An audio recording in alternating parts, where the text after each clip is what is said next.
Di sebuah bus jelek, ada seorang wanita dengan wajah sedih melihat si bocah yang duduk di sampingnya. Karena bangkrut, jadi dia harus menitipkan si bocah di rumah ibu. Karena sudah terbiasa dengan kehidupan di kota, saat melihat rumah yang kumuh, Xiaoyong menunjukkan sikap meremehkan. Bahkan saat ibunya sedang memperkenalkan sang nenek, ia menyingkirkan tangan nenek yang ingin memang kepalanya. Setelah ibu meninggalkan sejumlah barang, sang anak tidak memperdulikan keadaan dari nenek. Mereka tinggal di situ. Nenek tidak bisa bicara, punggungnya sudah tidak lurus lagi. Nenek berusaha menahan dadanya, seperti ingin minta maaf.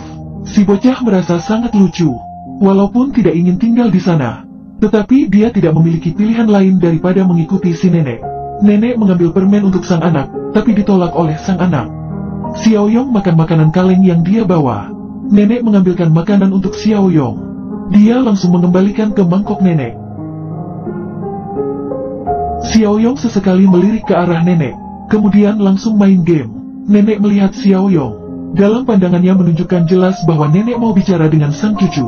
Karena mata nenek sudah rabun, nenek minta Xiaoyong membantu memasukkan benang ke lubang jarum. Xiaoyong tidak sabar. Ia menarik benang yang panjang, agar nenek tidak mengganggu dia main game. Akhirnya perangkat sang cucu kehabisan baterai. Xiaoyong mencari nenek untuk minta uang membeli baterai. Nenek mengeluarkan sakunya, dengan maksud dia tidak punya uang.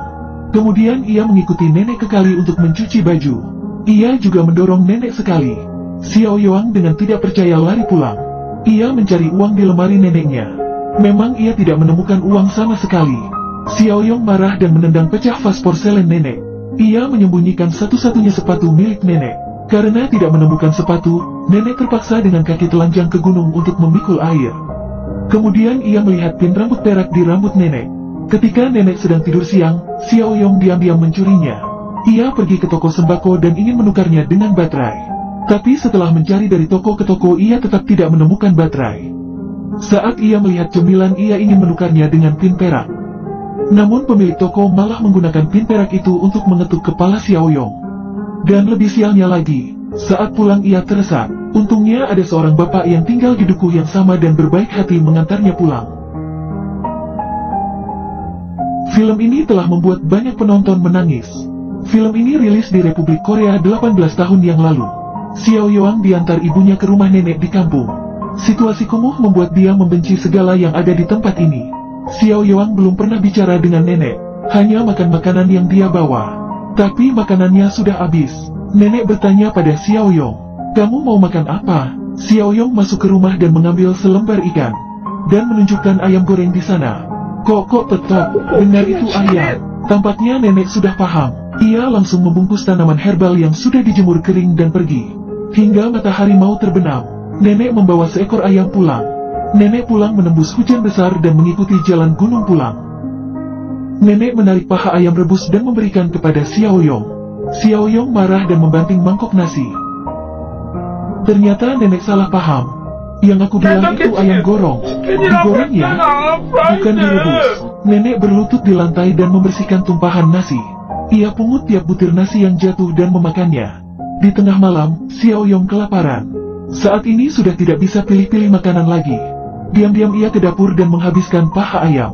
Keesokan harinya, Xiaoyong bangun. Ia lihat nenek masih berbaring di sana, dan tampaknya sangat lelah. Dia tahu nenek sedang sakit. Lalu ia ambilkan handuk basah dan meletakkannya di dahinya. Saat melihat nenek menggunakan sendok patah untuk diselipkan pada rambut, sang cucu merasa bersalah. Lalu ia kembalikan pin rambut kepada nenek. Setelah sembuh, nenek ingin membelikan Xiaoyong sepatu baru. Dan caranya hanya dengan berjualan obat di pasar. Xiaoyong melihat nenek tidak bisa bicara, sehingga duduk seharian dan belum terjual satu obat pun. Xiaoyong melihat nenek tidak bisa bicara, sehingga duduk seharian dan belum terjual satu obat pun. Dia merasa tidak senang. Kemudian Xiao Mei, teman gadis si cucu muncul, membuat Xiaoyong tidak peduli dengan nenek lagi. Dia lari ke depan untuk mengajaknya ngobrol. Dia sama sekali tidak menyangka bahwa Xiao Mei sama sekali tidak melihatnya. Kemudian nenek membelikan sepatu baru untuk Xiaoyong. Lalu nenek mengajaknya makan mie. Tapi nenek hanya memesan satu mangkok mie saja. Ia duduk melihat Xiaoyong makan, sedangkan nenek sendiri hanya minum air putih. Saat hendak membayar, Xiaoyong melihat uang yang baru diperoleh sudah hampir habis. Hatinya merasa sedih. Ia melihat di sebuah toko ada yang menjual baterai. Dia juga hanya meliriknya saja dan pergi. Setelah naik bus, nenek bertanya apakah ia mau makan sesuatu atau tidak. Xiaoyong menunjuk kue coklat yang dimakan seorang anak dalam bus. Ia mengatakan bahwa dia ingin makan kue itu. Nenek menganjat bungkus kue dari lantai lalu turun dari bus. Ke satu toko, nenek keluarkan bungkus kue dan memberi tanda ingin beli 2 buah kue. Tapi nenek penjual itu tidak hanya memberi lebih. Ia juga memberinya secara gratis. Nenek hanya bisa memberikan bungkusan obat herbal sisanya kepada nenek penjual. Dia adalah teman dari nenek. Mereka berdua sudah pada usia lanjut dan saling mengerti. Kata dari si nenek penjual yang membuat saya paling terharu yaitu, saat kita belum meninggal, tolong ingat saya dan jemput saya ya. Lutut saya sakit, jadi tidak bisa mengunjungi kamu. Benar, 2 orang lansia ini bisa wafat kapan saja. Jadi, berapa kali lagi mereka bisa bertemu? Kemudian nenek memberikan kue coklat itu pada cucunya. Xiaoyong menerima kue coklat itu. Tapi karena Xiao Mei juga ada di bus, Xiaoyong merasa gengsi, dan ia menyuruh nenek naik bus berikutnya.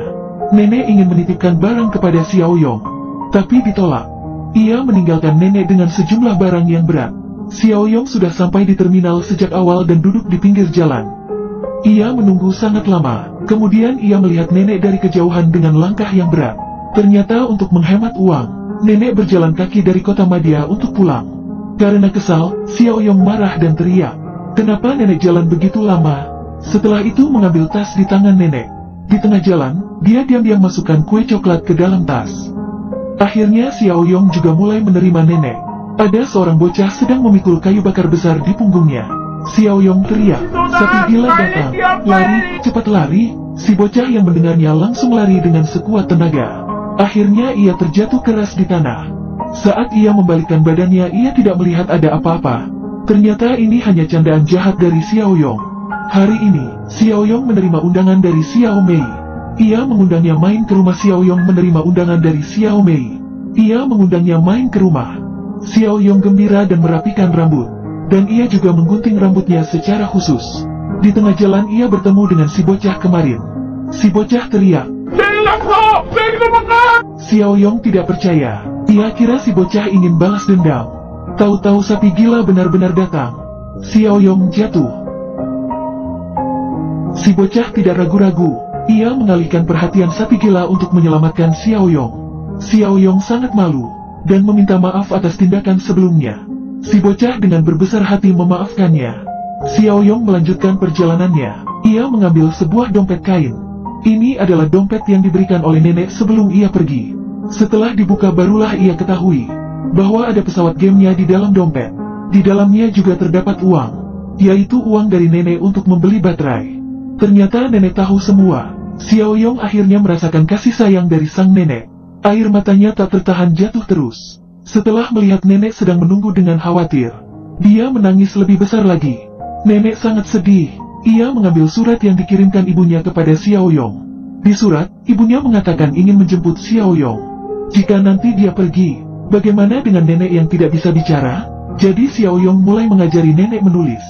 Tapi karena usia nenek sudah lanjut, bagaimana bisa belajar dengan mudah? Nenek, kalau nenek sakit, kirimkan selembar kertas kosong ke aku. Aku akan tahu kode dari nenek, dan aku akan segera pulang. Setuju. Saat mau pergi, Xiaoyong memasukkan semua benang ke jarum untuk nenek.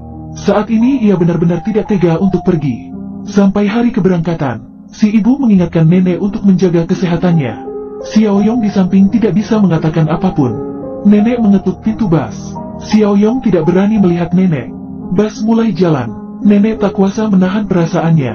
Ia berlari mengekori bus. Tangannya menahan jantungnya. Akhirnya, hanya dia sendiri yang tertinggal di jalan.